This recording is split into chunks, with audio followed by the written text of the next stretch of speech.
Hello everyone, welcome to what we're calling our 5-question warm-up. We are going to have one of these today, Thursday and Friday, just 5 questions. The worksheet's going to look identical to this besides different examples.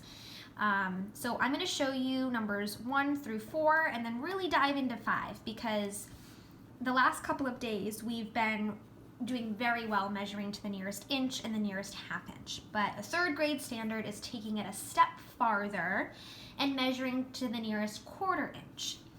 Now, one of the things I really want you to focus in on is relating the ruler to fractions. In fact, you can relate a lot of measurement to fractions, but specifically, the lines on the ruler are going to look very similar to what we just went over in chapter 9 with fractions.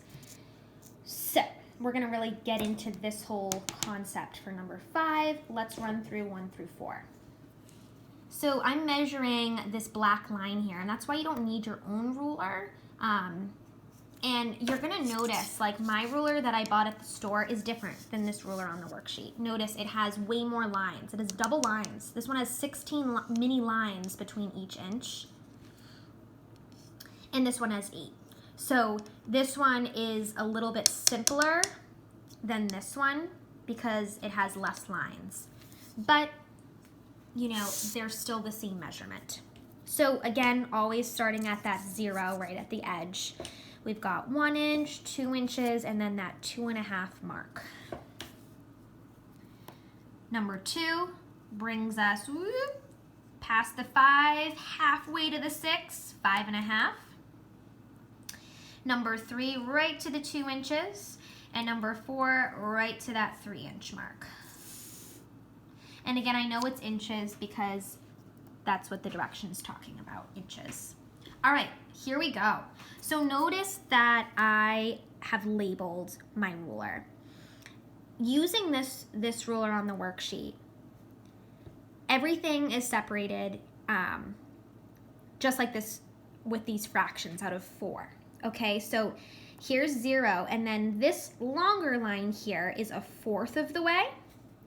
Then we get a halfway mark here, and 2/4, equivalent fraction, chapter 9, everyone. 2/4 is the same thing as 1/2, right? Ooh. Okay, so 2/4 of the way, 3/4 of the way, and this is technically 4/4 of the way, which is the same thing as a whole, right? When the numerator and denominator are the same, it's one whole. So 1/4, 2/4, 3/4, one whole. This would be 1 1/4, right? Because now we're hit an inch. 1 1/4, 1 2/4, 1 3/4, 2 inches. Okay, so you kind of draw that little fraction smaller than the inch. This would be 2 1/4, 2 2/4, which is the same thing as 2.5. 2 3/4 of the way, and then we hit 3 inches. 3 1/4, 3 2/4, 3 3/4, 4 inches. 4 1/4, 4 2/4, 4 3/4, 5 inches. 5 1/4, which is also, you could say 5 1/4 inch. 5 2/4, 5 inches and 3/4, and then you get 6 inches.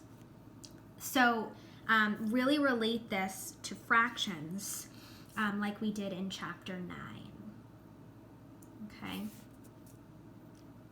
Now we are going to measure this line. So we hit the 2. That's the big guy right here, 2.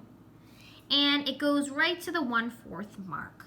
So it's 2 1/4 inches, which is like 2 1/4. But 2 1/4 is really how you should say it when you're talking about measuring things. 2 1/4 inch is this line. Okay, so this one was a little bit tricky. Again, it's the first day measuring to the 1/4 inch. It's going to be a little rocky, a little rough. I reminded you on Zoom this morning that that's how we feel at the beginning of all of our chapters.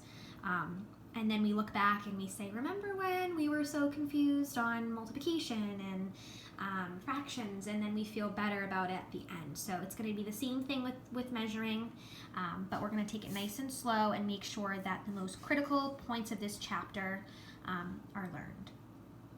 All right, everyone, that wraps up for our 5-question warm-up. I will see you tomorrow for the next 5 and our Zoom meeting. I'm also posting the next chapters for Mr. Terrept. So stay tuned. Bye, everyone.